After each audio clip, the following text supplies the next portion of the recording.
welcome back. Hope you're still doing well. In part one we heard from Carolyn, and now we're going to hear from Ruby. Hello.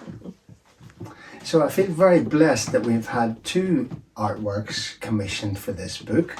And Ruby, could you maybe tell us when did you first like art? So I fell in love with art at the age of 12 because I had a really encouraging teacher. Okay.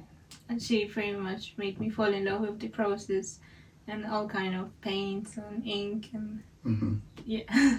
And then when did you start illustrating like this sort of freelance? Have you been doing that for a few years as well? Yeah, I started doing ink about 8 years ago.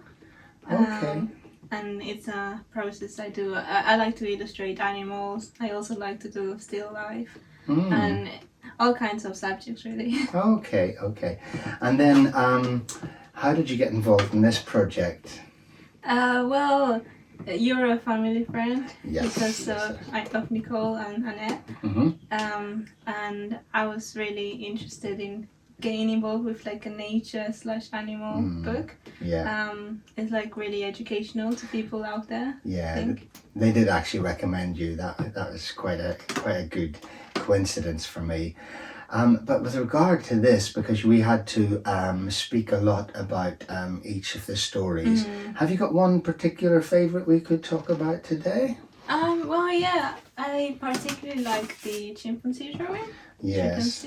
Now, if I remember, that was taken from a photograph from a friend that went out to Rwanda. Oh, yeah. And you used that detail. And did we have to? Can you remember how did we research the species? So I researched, especially like for the trees and stuff. It was a fig tree, so I researched in which area it grows and the type of leaves they have. Yes. And also to do the composition, I used Photoshop. So I used the photograph and then I did like a small composition of where to put the people, where to put the chimpanzees, and a quick sketch. Yes. And then after we went back and forth in emails. Yes. And then I started the actual drawing. Yes, I think as it's a nature book, it was really important that both the chimpanzees and of course the species of fig that they're eating were biologically correct, and I'm glad that you did that. We've also got quite a bit of diversity going on, both in this picture and some of the others too. Yes. Yeah. And that's important today as well. Yeah. I agree. Like the representation of different cultures and people.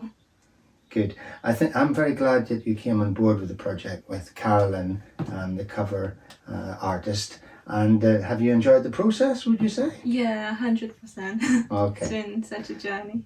That's a good answer. That's all for now. Next time we hope to be reading and discussing eagles in Scotland. So remember, The more you're out, the more you see. that's all from us three. goodbye. Goodbye.